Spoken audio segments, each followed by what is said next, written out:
Guys, grab your nice tux, your nicest tux, actually. And gals, grab your tackiest virtue signaling gown.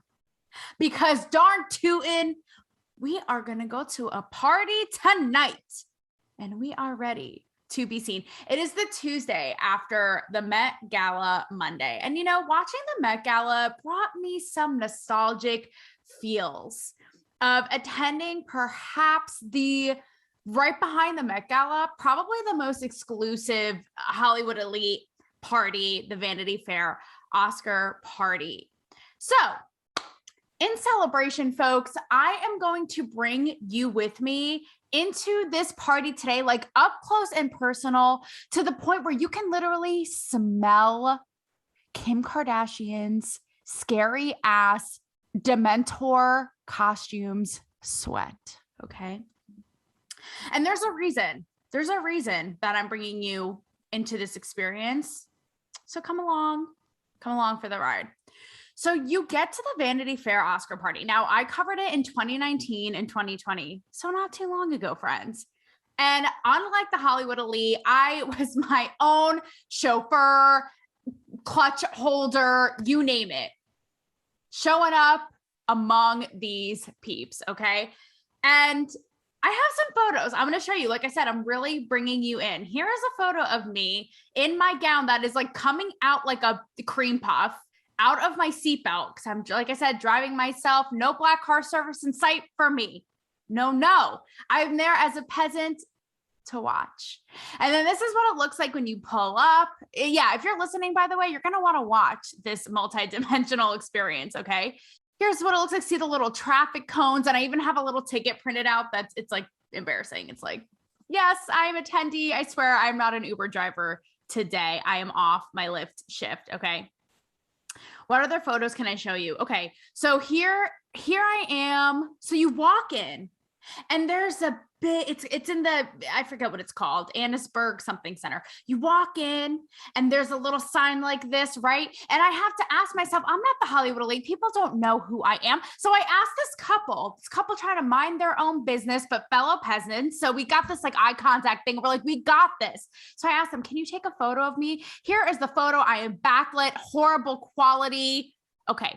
So then you're in a dark hallway and you have no idea what you're about. You're like, is this Halloween Horror Nights? Is this the line for Space Mountain? I don't even know, but I'm kind of intrigued for the adventure. Okay, so you walk through this tunnel. And again, you're holding your own coat, your own purse, your own everything, because you don't have a publicist. You don't have your own bitch at your backup call. You are their bitch, okay? So you're shuffling, you're holding all I'm literally like holding my coat. I think in that picture, I literally threw my coat in the janitor's closet, okay? And I'm going to show you this video. So this is what happened suddenly. You are among the likes of the Kendall Jenners, the Channing Tatums.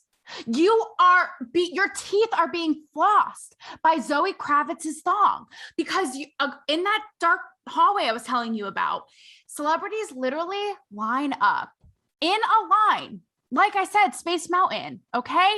But this isn't to go on the roller coaster of your dreams. It's to get your photo taken on the infamous Vanity Fair step and repeat, okay?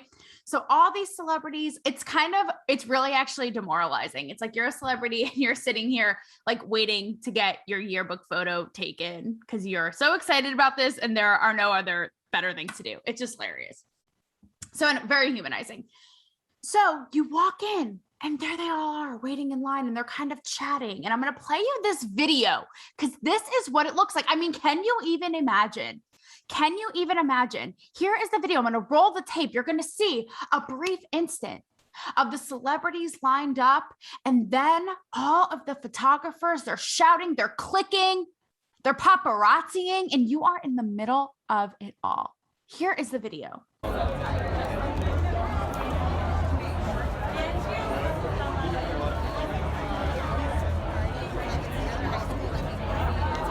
Right? Could you imagine? It's a lot. It's a lot being right there and all eyes are on you.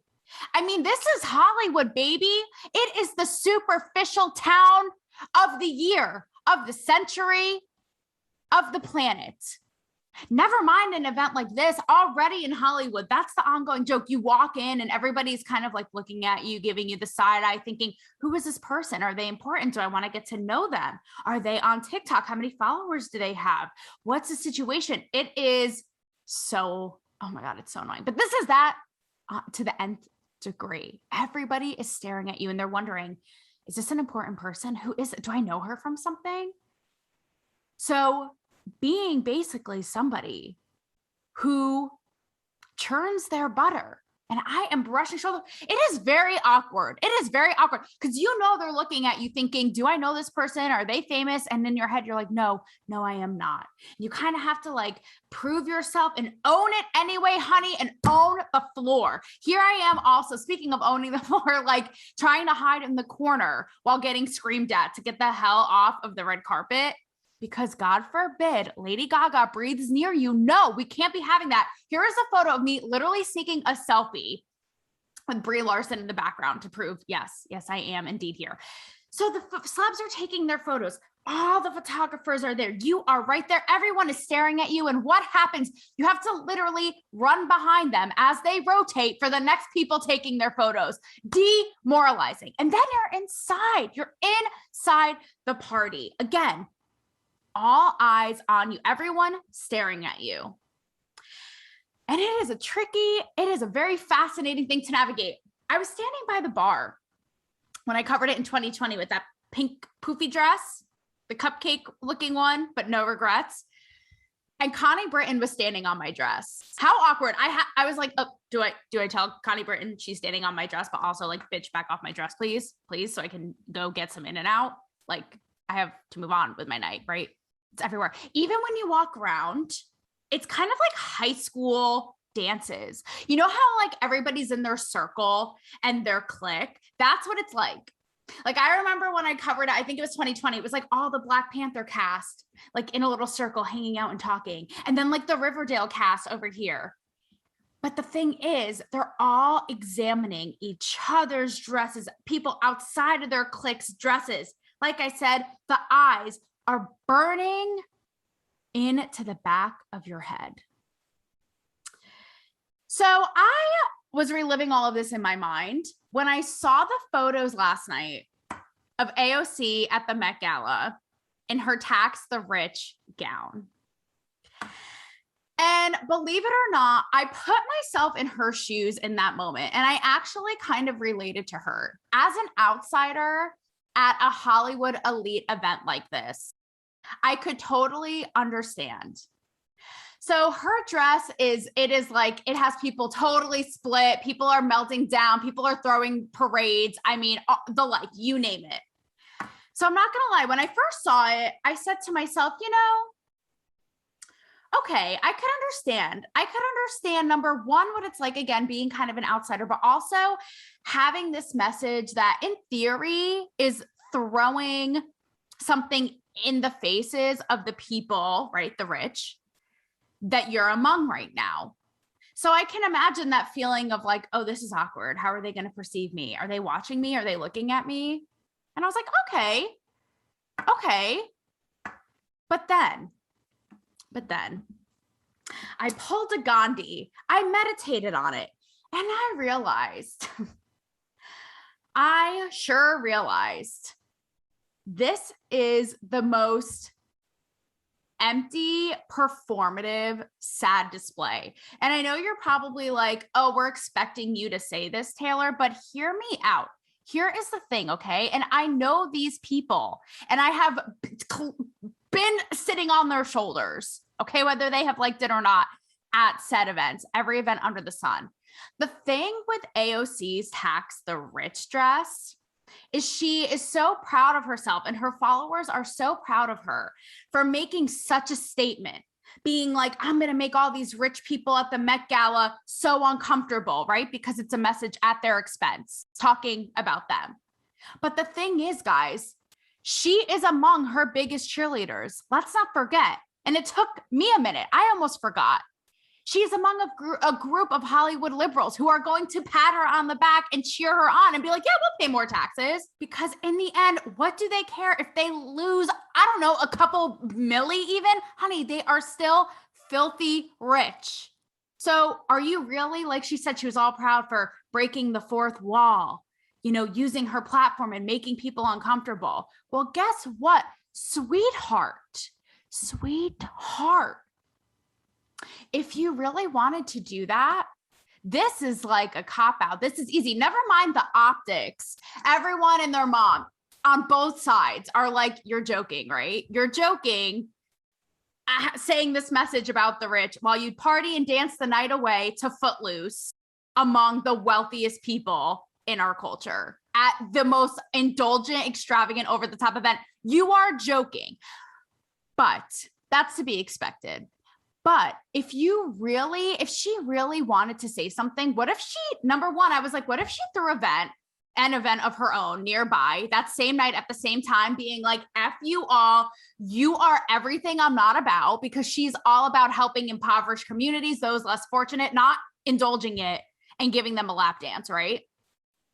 I was like, why wouldn't she throw an event of her own, raise money, and be like, this is 10 times better than your little Met Ball. Yeah, have a good time with that. Or throw something that really challenges them and is thrown in their faces so much that even Kim Kardashian's demon outfit would come flying off her face because they wouldn't believe it. What if it said something like, this is all a hoax, or this is all BS, or on Mondays, we invite poor people? I'm serious. And I get it. People are like, she's using her platform. She has a seat at the table. I'm sorry, bullshit. Don't do something that they're all going to brush your hair for.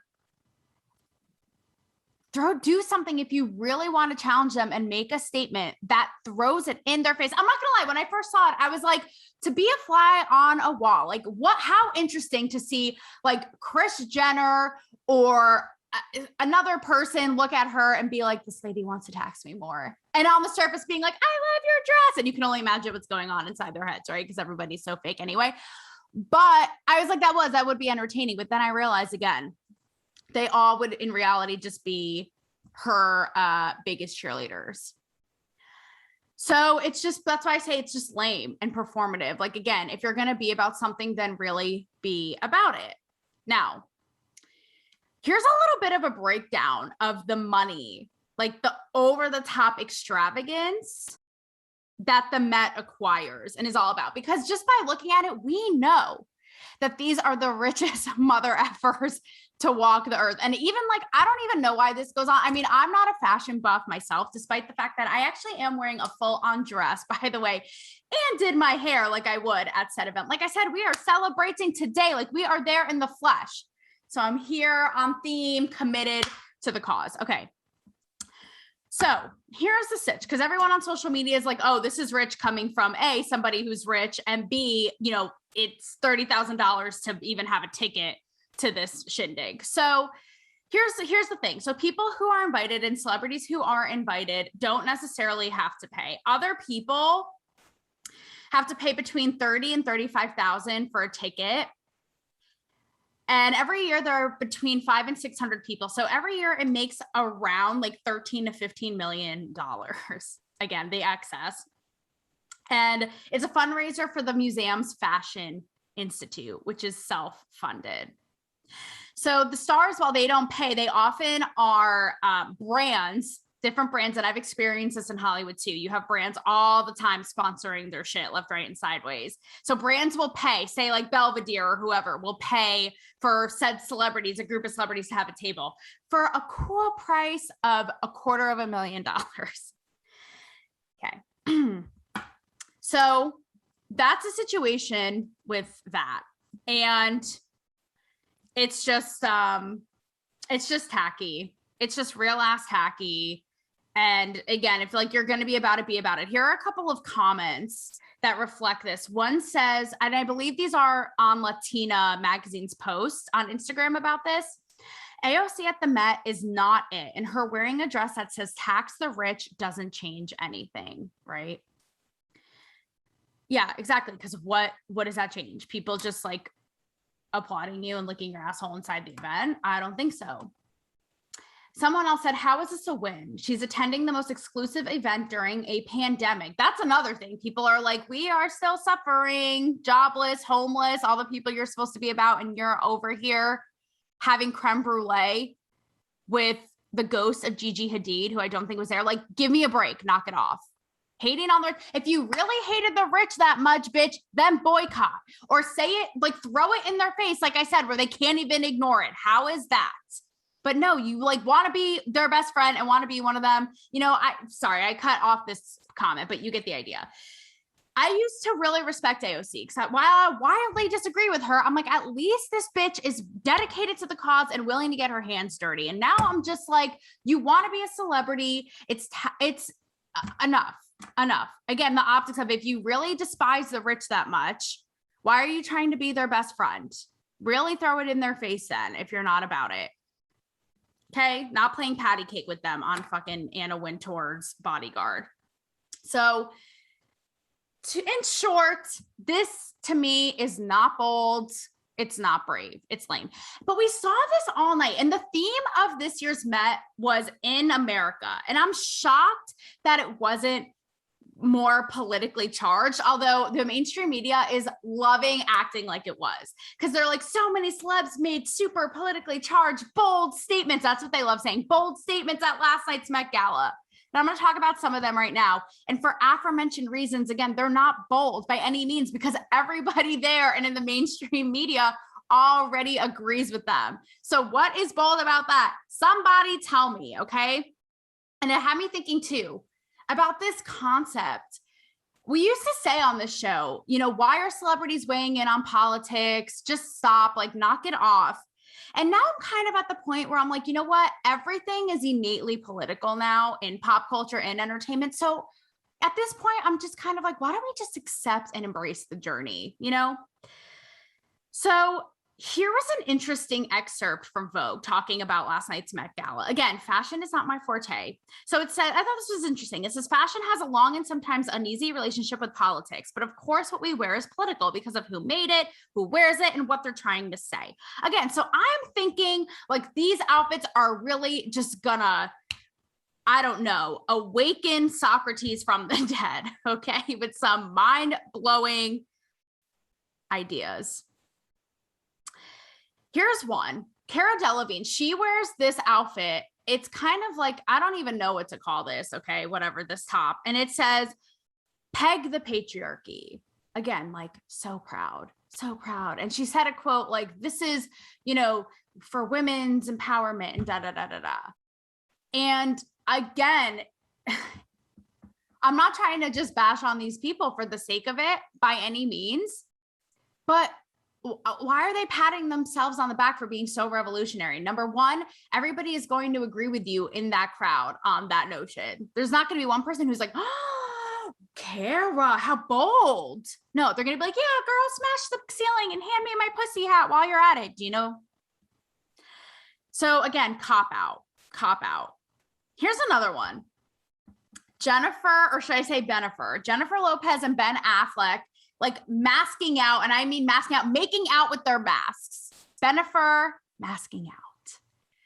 And it's just like, they would, again, everything is so political, right? They're what is it? Messaging with the mask. It's like their first PDA. And of course they have like the mask on. And I'm just like, of course, you know, everybody is going to be yay, rah, rah, cheering them on till death do all of them part. Meanwhile, A-Rod is somewhere crying. He probably was hiding under Kim Kardashian's like shadow Dementor dress, just watching. So we got to be careful thinking about celebrities being so bold and brave when are these things really that bold and brave? And then other people I can respect. I mean, Dan Levy, he wore this outfit with like two guys kissing, you know, a nod to LGBT crowd. Okay, fair enough. Like that, you know, I like that. That's kind of the in America. Okay, cool. There was another woman who had a quote by something with a trans person. All right. I see it. But for the others, stop trying to act like it is so groundbreaking when the San Andreas is snoozing. Okay, looking at your outfits. Because again, everyone is just gonna like give you a blowjob for them. So nothing exciting there. Now, this brings me to the one you knew it was gonna happen, guys. Nicki Minaj. Lord, oh Lord, Nicki Minaj. Now, I feel like everything that played out last night, if you didn't watch the Met Gala, I had a bucket full of popcorn in and around my body watching this Nicki Minaj Twitter thread unfold. I said, leave it to Nicki to bring me to Twitter. Literally, leave it to her to force my finger to go to the Twitter bird logo and click on it and open it and use my eyes to read it. Only Nicki. So the internet loves jumping on this shit, right? Without knowing the whole story. So I'm going to tell you exactly, well, not exactly, okay, because we have a life to lead, but I'm going to tell you what actually happened. And I think it's such a microcosm of what's going on right now in general, in terms of celebrities speaking out, what they speak out about and how, okay? So Nicki Minaj, she starts tweeting, right? Saying that she was skeptical about traveling because she has a little one. He's not a newborn, I don't think, but I think he's under 1. And she says that she couldn't go to the VMAs because she had some sort of rehearsal or music video or shoot, and she ended up getting COVID. So she also says that Drake has been vaccinated, but he got COVID still. So then she tweets this, and this is the tweet that sent the internet into a frenzy of existential despair. She said, they want you to get vaccinated for the Met. If I get vaccinated, it won't be for the Met. It'll be once I feel I've done enough research. I'm working on that now. In the meantime, my loves, be safe. Wear the mask with 2 strings that grips your head and face, not that loose one. Celebrities on Instagram, on Twitter, or talking in general. Am I right?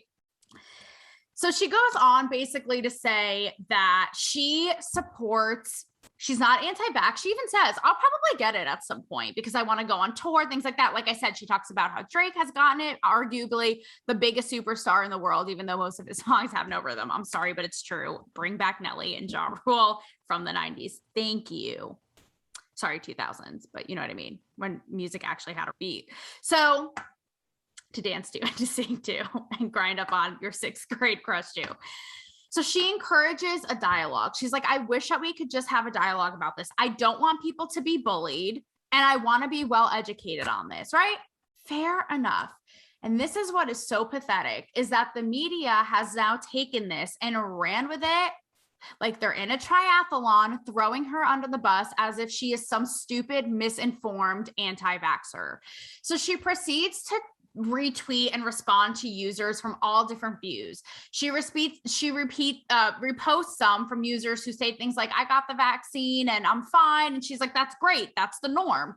Again, I'll probably get it at some point myself. But then she tweets others from people who say, one woman said, my dad got it. He had, ended up getting a blood clot behind one of his eyes and ended up in the hospital with COVID, right? So she's retweeting all of these different views. Now, this is also where the media discredits her. And I gotta say, she didn't do herself any favors here, but she also tweets saying something like, my cousin's friend got the vaccine and his testicles were swollen. And then the woman who was supposed to marry him broke up with him and now they have no wedding. And I'm just like, well entertained. I'm like, Nicki, you're not helping your cause.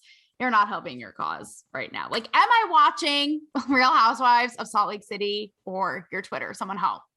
Can you imagine Fauci? Holy shit. Fauci is rolling over and crying. So with some Ben and Jerry's. Okay. So this is the problem now, is she is clearly trying, she's not anti-vax. She's trying to have an open and honest dialogue about it, not be bullied. And lo and behold, leave it to the media to kind of bully her. Take what she said out of context and have headlines like this, which I love because she goes to full on put them on blast. Okay. She said, she shows different headlines. One is from USA Today. Nicki Minaj says she refused to get vaccinated for the Met Gala. Here's Yahoo News. Nicki Minaj says she's skipping the Met Gala over its vaccine requirement. Daily Beast. Nicki Minaj won't get vaccinated. Says she's worried about swollen testicles, right? Like mocking and making fun of her. So she straight up takes photos of them, puts them up. She goes, 3 lies in a row from huge news platforms. I cited my young child saying I didn't want to travel. She goes, but notice how none of them mentioned that. Ask yourself why. Ask yourselves why. Then she says stuff like, you've been tweeting about me for an hour. Are you mad I'm my own person? Mad the internet can't scare me? It's always someone who looks like you. She said, oh, and then she does a poll. She goes as far as doing a poll, which I voted in. J&J, hit it up, of the vaccines that people recommend. So she says, polls are part of my research. Real experience is open dialogue, she says. So she's advocating for all these things that I obviously think are completely fair. Then she's, oh my God, I always knew I loved Nicki. Oh, love her. She says, show me again where I said I was worried, quote, about anything. And then she goes, I'm glad how you guys see how the media really works. I love it. I'll have them contacted. She's talking about the Daily Beast in their headline, along with others. Iconic. So then what happens, along with the media just taking this and like bashing her, right? Like how sad that they want to bash someone. I have thoughts about this I'm going to get to in a hot minute. My little buttercups. Who is advocating for an open dialogue about something and says, I want to be educated on this and have research. Not enough. There's enough research out there. We know everything there ever was to know about anything ever. Guys, can you hear? So Joy Reid goes on to attack her on the news. And she says, I'm so disappointed in you. I really used to be a fan. So Charlemagne actually ended up this morning, I think, or last night talking about it. And he had really thoughtful commentary, I thought. And he said, why do you have to bash her? First of all, it's 2 Black women. Like, why do you have to attack her? You know, and also, why can't we use this as a learning moment? Why can't we look at the good? Why does it always have to be the bad? Why can't we look at the fact that she's like, yeah, I'll probably get vaccinated. Oh, and by the way, Drake, again, one of the biggest superstars on the planet, he's been vaccinated too, right? He's like, why can't we look at the good and take it as a learning moment? No, we have to, humiliate this girl like she's some moron. Or she's uneducated, or she's spreading misinformation. This word misinformation, I swear to God. So just let this all sink in for a second. Like, let this sink in. The fact that this woman is saying, I want to do research, I want to be educated, gets people so angry. And the media against her on instant, like coffee faster than your Keurig. Just let that sink in. How sad is that? How sad is that? But you know what I have to tell you from personal experience? I am so fed up with it. I'm so fed up with it. Side little tangent right now.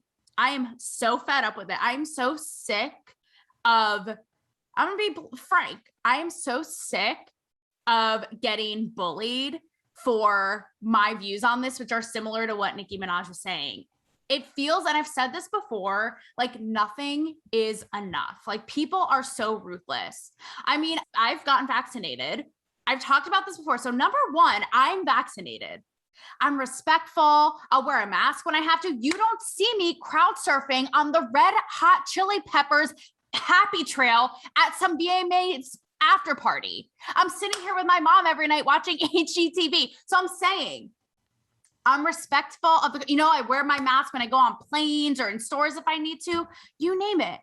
But as you've heard on my Instagram, even in last week's episode, I take issue with the forcing and the bullying and the coercing. I think there needs to be more open dialogue like this. And I don't agree with mandates, especially with the hypocrisy of my body, my choice, which I talked about last week as well.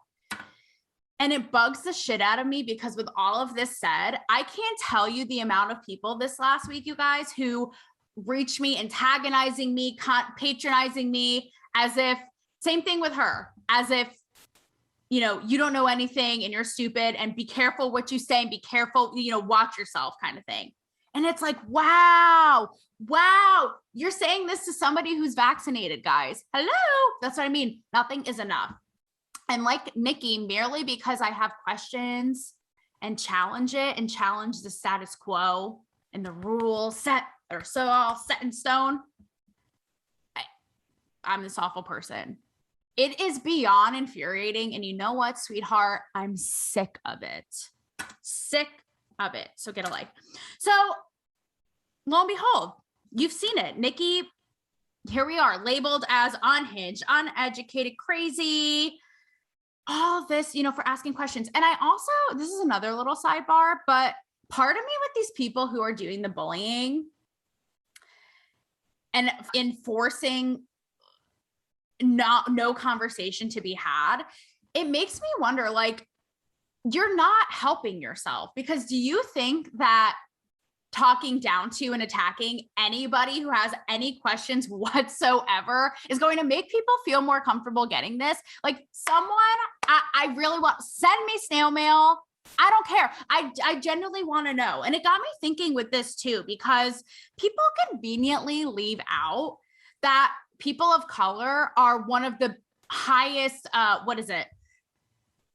the rates of people of color who are vax hesitant or haven't gotten the vaccine are among the highest. I'm not saying this applies to Nicki Minaj, but, you know, Wendy Williams has talked about this before. I talked about it months back, because people of color have gotten screwed and medically experimented on in the past for years.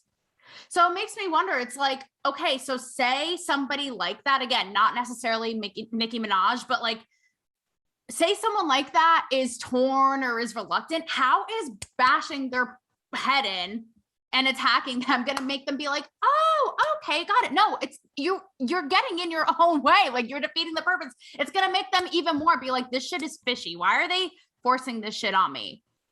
Why? And everybody conveniently leaves that out. And it bugs the shit out of me, because now there's like no nuance. It's like, again, Nicki Minaj is a perfect example of that. I'm a perfect example of that. In her case, she's like, I'll probably get it. In my case, I'm like, I've gotten it, but I don't like how this is all being carried out. And automatically it's like anti-vaxxer, anti-mask, bad, selfish person. It leaves out all the nuance. It's insane to me. And the aforementioned, the group of people of color who, for understandable reasons, are like, I don't know about this.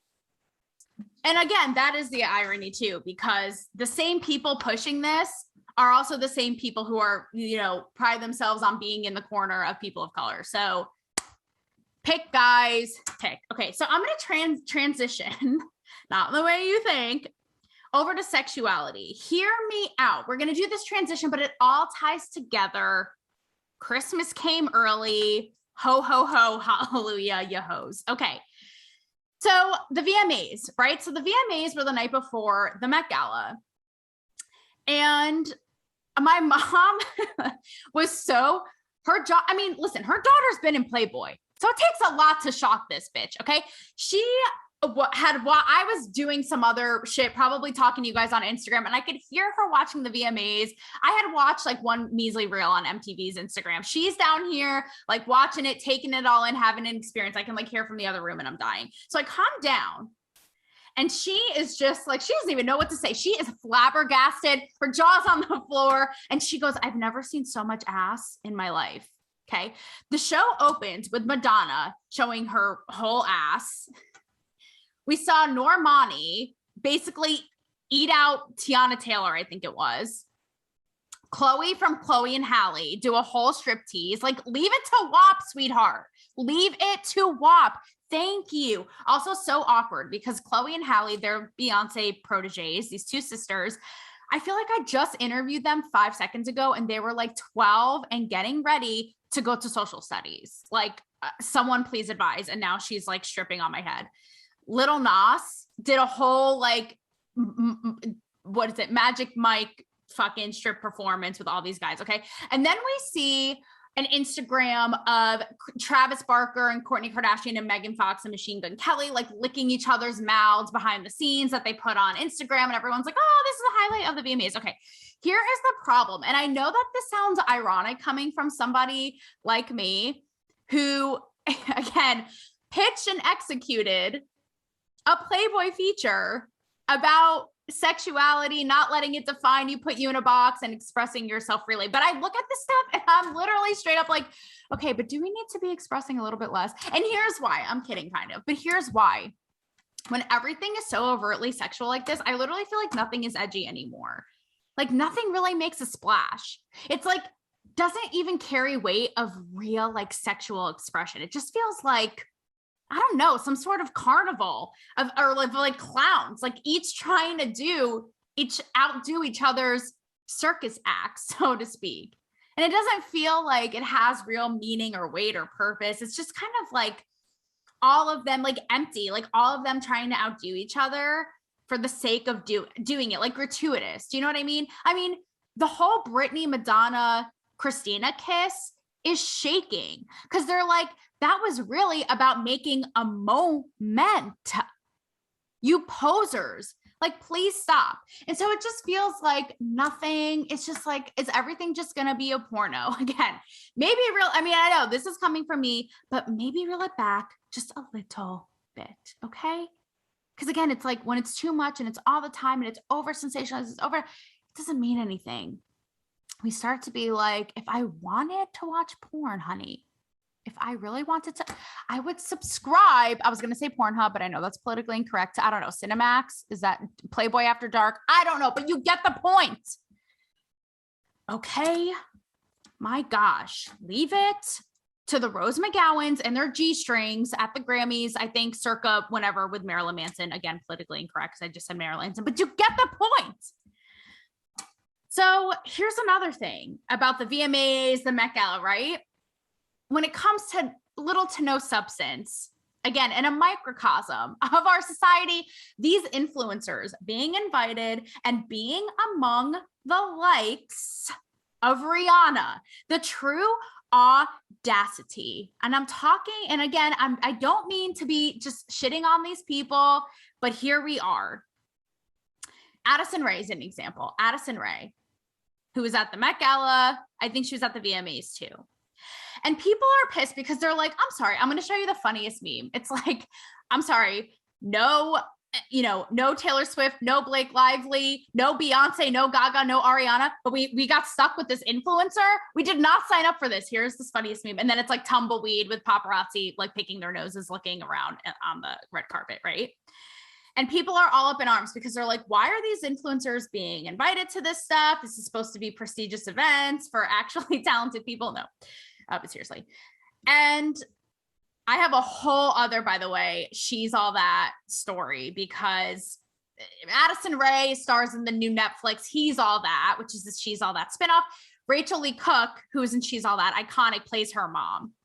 And my quick little sidebar story is, I don't know if you guys remember, but I interviewed Rachel on a red carpet not that long ago and said how, like He's All That would be like politically incorrect now, or She's All That would be politically incorrect now. And she was so scared to answer me. She like ran off and did like a face painting contest. But anyway, so here's the thing. And with these influencers, and this is what bugs me about the influencer thing. And I'm just going to touch on this because this could be a whole other conversation in and of itself. But what bugs me, and I went on this girl's TikTok. My friend was like, before you do your app, just do yourself a favor, look on her TikTok and see. And it's just, I literally am like, I don't get it. Even the TikToks are about nothing. And it bugs me because I'm like, where is in this arena, where is the talent, the grit, the consistency, the persistence, the hard work, the rejection? Where? The curating your talent? Where? Are they talented? I don't know, arguably, but I'm sorry. If Belvedere paid for this girl to sit between A$AP Rocky and Rihanna, I'm going to flip a table, okay? For the aforementioned reason. Again, it's this lack of substance.